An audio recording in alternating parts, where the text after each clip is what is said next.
Com licença, alegria de estar aqui com você. E hoje cá entre nós, Rafael Albuquerque, que é professor universitário. Ele ensina jogos digitais, ele é budista, membro da Sociedade Teosófica no Brasil e membro ativo do movimento de jovens teosofistas. Bem-vindo, Rafael. Obrigado. É a nossa primeira entrevista aqui no programa, Rafael. Muito bom receber você. Nós falamos da teosofia aqui no Brasil durante esses 3 programas anteriores, mas você também já morou na Inglaterra. Como é que foi sua experiência teosófica na Inglaterra, Rafael?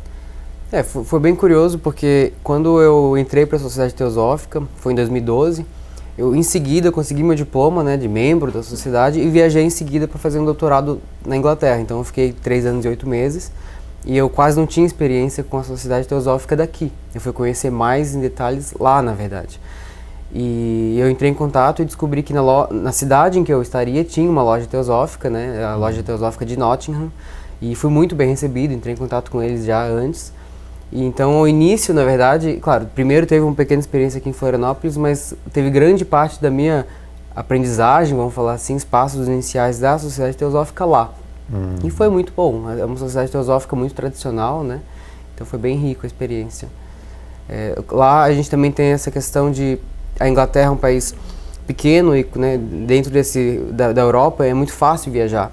Então eu acabei conhecendo também membros de outros locais. Então quando eu fui para Atenas, por exemplo, na Grécia, entrei em contato com teosofistas de lá e me encontrei com teosofistas em Atenas. A gente foi em encontro internacional na Holanda, né, um centro teosófico grande de Naarden. Então também tinha essa questão de ter uma internacionalização lá, bastante grande da Sociedade Teosófica. É bem rico. Você falou desses centros internacionais teosóficos. Aqui no Brasil, lá em Brasília, nós temos um maravilhoso também, né? O Instituto Teosófico de Brasília, que é um lugar encantador e costuma haver encontros de jovens lá também, não é, Rafael? Isso. Inclusive o nome que se dá, não sei se é um apelido ou um nome oficial, é a Paraíso na Terra, né? Do Instituto Teosófico lá de Brasília, que é um lugar maravilhoso. E a gente fez alguns encontros lá justamente porque a estrutura é muito apaixonante, né? E nossos encontros de jovens, a gente sempre teve a proposta de fazer encontros realmente o mais apaixonantes possíveis, né? As pessoas vão e ficam realmente emocionadas, né? As pessoas choram e tal. E o Paraíso na Terra é um desses espaços que proporciona, né, essas experiências bem marcantes na vida das pessoas. Rafael, budismo e ST, Sociedade Teosófica, o que chegou primeiro na sua vida? Primeiro foi a ST. Então, na verdade, eu estava com mais ou menos 23 anos, mais ou menos nessa época, que eu comecei a fazer perguntas, né? Então, tem aquele momento de...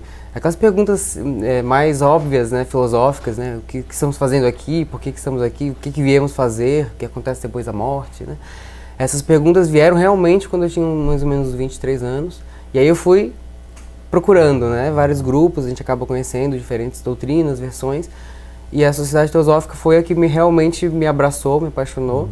Né? Tem um livro, o primeiro livro que eu li da Sociedade Teosófica foi A Sabedoria Antiga, da N. Besant, que é um livro também apaixonante, né? Foi daqueles livros que você não consegue mais parar e parece que tudo encaixa, né? E aí encontrei a Sociedade Teosófica, me apaixonei, e aí 2011 eu conheci, 2012 foi quando eu me filiei, né? E você obteve as respostas que você queria? Sim, eu acho que a gente primeiro obtém as respostas, e aí depois, com o tempo, a gente vai também problematizando as respostas e percebendo que o buraco é mais embaixo. Mas é um processo de busca, né? E fazer com que a gente vá digerindo essas ideias e percebendo como elas nos afetam também.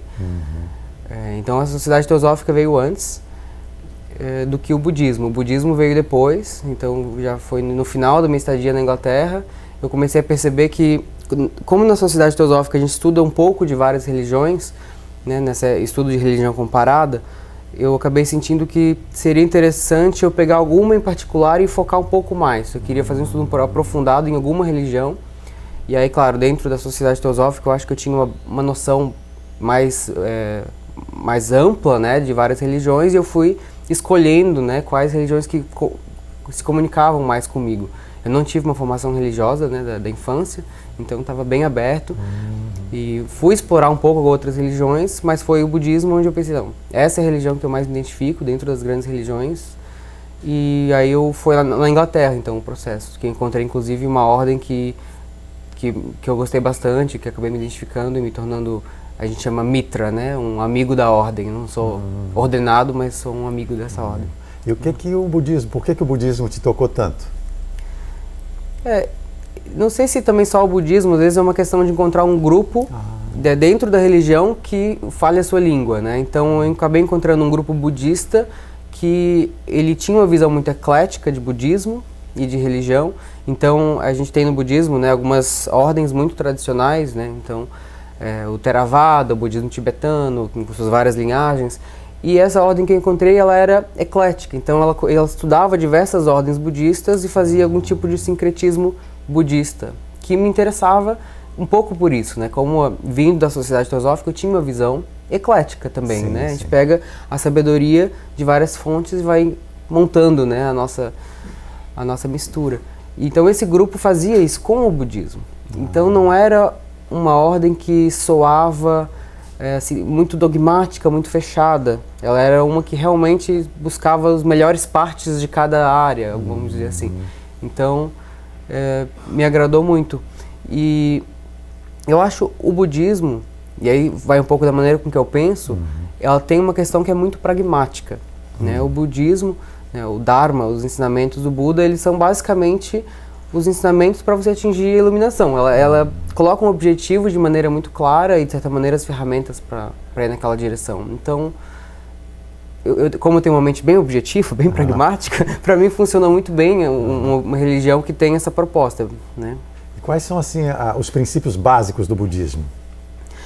Então, a gente pode pensar, tem muita coisa, né? Claro, tem muitas correntes do budismo, mas se a gente fosse pensar, talvez a ideia principal que existe, o modo de viver em que a gente vive é samsara, né? Que é um modo, digamos, um pouco mais repetitivo e um pouco mais limitado de existir, e existiria alguma coisa, né? O nirvana, algum modo iluminado de existência. E aí, o que o Buda tenta ensinar é justamente o caminho para você chegar lá. E todas as ideias filosóficas que possam te dar o apoio, de certa maneira te convencer a trilhar esse caminho. E aí, sendo esse caminho na direção de algo transcendente, ele também aborda muitas questões também éticas, né, e até de dia a dia, né, de pensar a própria mente, né, que são muito, muito úteis. Então, o foco do budismo é a sua mente, como você pode transformar a sua mente rumo à iluminação. E aí, claro, de acordo com o país onde o budismo se disseminou, né, ele cresceu muito desde que ele surgiu na Índia e foi se adaptando e se mesclando com as religiões locais, ele ganha caras completamente diferentes, né? Então, o budismo no Japão e no Tibete são coisas muito separadas, mas a essência, eu diria que é essa, é o caminho para a espiritualidade, para a iluminação, né?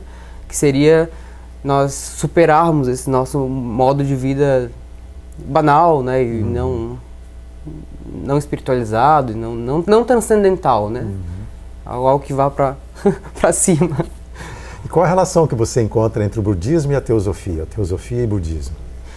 Então, historicamente teve muitas relações, né? Então, Madame Blavatsky teve muita influência, então ela recebeu treinamento no Tibete, que era uma nação budista, ainda, bom, naquele momento era uma questão muito forte, né? Ela acabou indo depois para o Sri Lanka e também tendo uma participação lá, né, junto com o Coronel Walcott, muito forte, que também é um país fortemente budista, e eles ajudaram esse movimento, né, para que se tornasse fortemente budista hoje. Então, a próprios escritos de Blavatsky e outros que vieram depois dela tiveram muita influência das ideias budistas, né?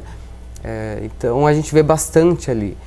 E aí, ao longo da história, a gente vai vendo esses momentos de conexão, né?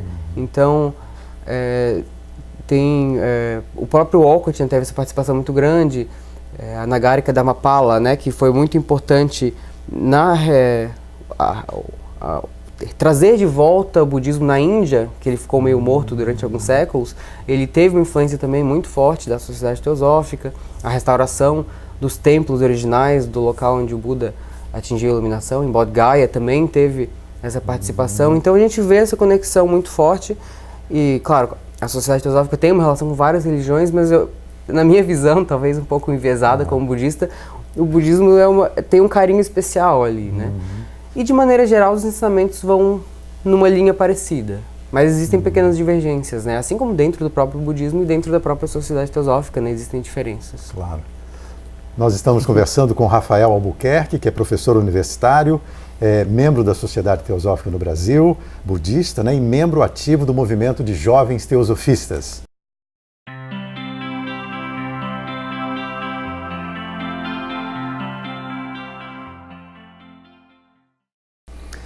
Rafael, nós vamos mostrar agora a revista Sofia.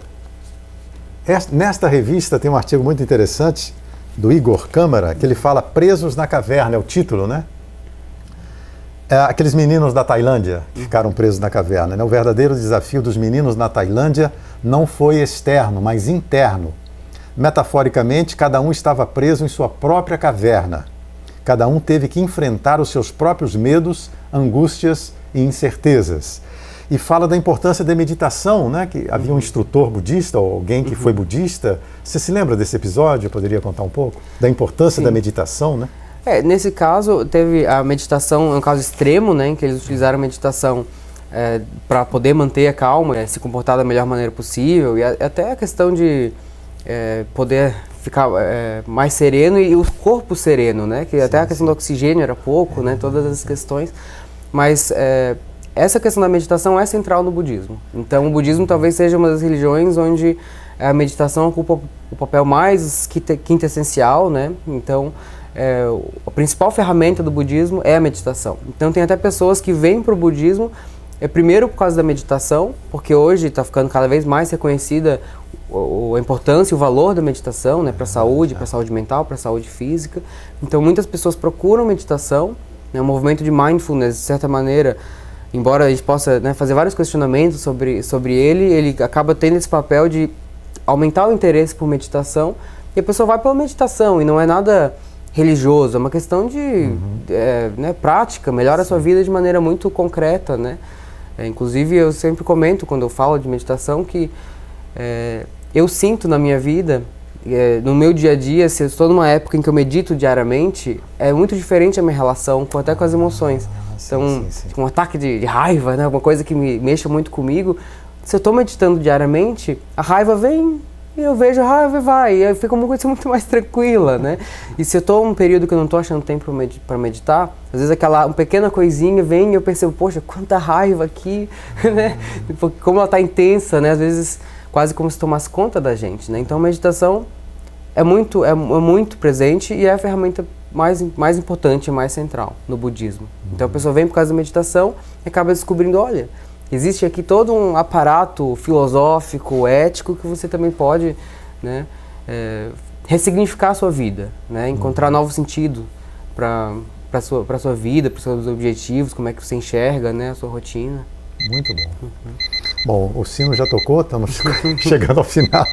Rafael, fale do próximo encontro, por favor, do movimento de jovens. Então o movimento de jovens vai ficar meio que o nosso convite, né? Porque é o 7º encontro de jovens que a gente faz aqui no Brasil durante o Carnaval. Então a gente vai para uma espécie de retiro, né? Alguma coisa nesse sentido, com muitas palestras, muitas atividades, mas muita socialização também. E o nosso 7º encontro pela primeira vez, ele vai ser aberto para pessoas de todas as idades. Então é um encontro de jovens, ele é organizado por jovens, protagonizado por jovens, mas pessoas de todas as idades podem vir e se juntar a nós para passar o Carnaval. Então ele vai ser no Centro Raja, dessa vez, que é um centro também histórico da Sociedade Teosófica, nos arredores de São Paulo. E o tema, né, Caminhos do Esoterismo, então é um tema que vai bem a fundo nas questões, talvez mais provocativas, né, da Sociedade Teosófica. E, enfim, fica o convite para pessoas de todas as idades que queiram compartilhar. A gente sempre tem uma preocupação de fazer um encontro realmente tocante, a gente tem muito carinho na organização, né? Eu sou da coordenação do encontro, para que aconteça coisas que a gente já viu acontecendo, que as pessoas sentem que mudou a vida, né? Porque é muito impactante, emocionalmente, intelectualmente também. Então, é uma coisa que eu tenho muito orgulho, né? É o meu trabalho do coração, assim, na Sociedade Teosófica, é organizar esses eventos, que sempre foram maravilhosos. Pequenos, mas muito, muito poderosos. Rafael, muito obrigado. Tá bom. Telespectador, muito obrigado pela companhia e até o próximo Cá Entre Nós.